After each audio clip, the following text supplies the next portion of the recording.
today celebrating Linda Pace's birthday in spirit. My name is Kelly O'Connor and I'm the head of collections and communications, and I was Linda's former studio assistant. So I'm going to invite y'all inside and give you a behind the scenes tour. Welcome inside Ruby City. We are here inside the back of house offices. I wanted to share with you this special room. This space is called the Jewel Box, which is essentially our conference room. And the one thing I really wanted to share with you were these beautifully designed doors by Jorge Pardo. These used to be on Linda Pace's bedroom, and I wanted to talk about that as a nice segue to dreams and how dreams inspired a lot of Linda Pace's artwork. So Linda, she had this great process where every morning she would write down her dream, and if there's any sort of rich imagery, she would then draw it in a dream drawing. And some of those drawings were realized into sculptures.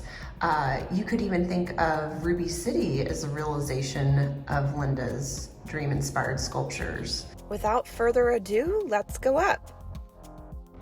Here we are inside Ruby City's galleries.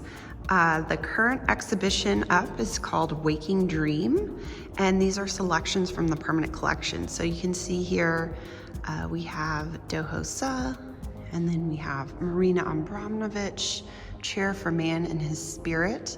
And then here in the center, we have this dream-inspired sculpture by Linda Pace. I had the unique experience of getting to work with Linda on this piece in 2006 as her studio assistant. It was inspired by the passing of her mother. And the piece, it's made up of wood, paint, and flowers, artificial flowers. And the armature of the work was all cut on a CNC router, and it's very much the shape of the original dream drawing Linda created as a starting point for the piece. And one little tidbit I wanted to share with y'all was when we were in the studio, I asked Linda, what color do you want to paint the armature, which is difficult to see today, but she said, I want it to be periwinkle blue, which I thought was a very specific color, and it just has always stuck with me. But again, this is a work that was inspired by a dream that Linda had, and I think it's nice to see another example of Linda being very much ahead of her time. This work was in 2006, so it was well before all of the flower walls and Instagrammable experiential pieces that are made today out of flowers.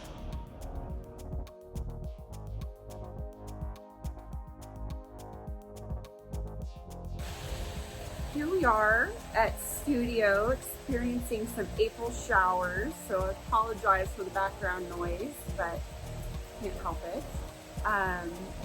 So studio is part of the Ruby City campus, and it's an auxiliary gallery. It used to be Linda Pace's former art studio. So I'll take y'all inside. Our current exhibition is titled Jewels in the Concrete, and the title was inspired by a dream Linda Pace had. So I wanted to share with y'all an example of Linda's dream drawings. So they were all very similar in size and material. Each one is roughly 11 by 8.5 inches, and it's colored pencil on parchment paper. In Linda's memoir, Dreaming Red, she described her work with a Jungian therapist that told her that images and dreams affect us whether we consciously think about them or not. She describes the dreams following Chris's death were a profound resource in her effort to reconnect with her own life. Linda's dreams of jewels in the concrete happened 1 month after Chris died. She saw the dream as a metaphor for her as she had to dig deep into herself to get through this tragedy. This is the final piece we're going to experience today at Ruby City. This work was created in 2006. This was the first project I worked with Linda on in her studio. It took us about 6 months to complete it, and it debuted at Blue Star Contemporary Art Center during Contemporary Art Month. And it was also included in the Texas Biennial. One of the most exciting parts of the work is the inside, so we'll be sharing that with you. This is all acrylic mirror cut on a bandsaw, and Linda was very inspired by the whimsical patterns of Niki de St. Thal. You can see that the inside is very intricate, and this is a piece that you get to experience as a viewer at Ruby City. We invite you to come inside the work.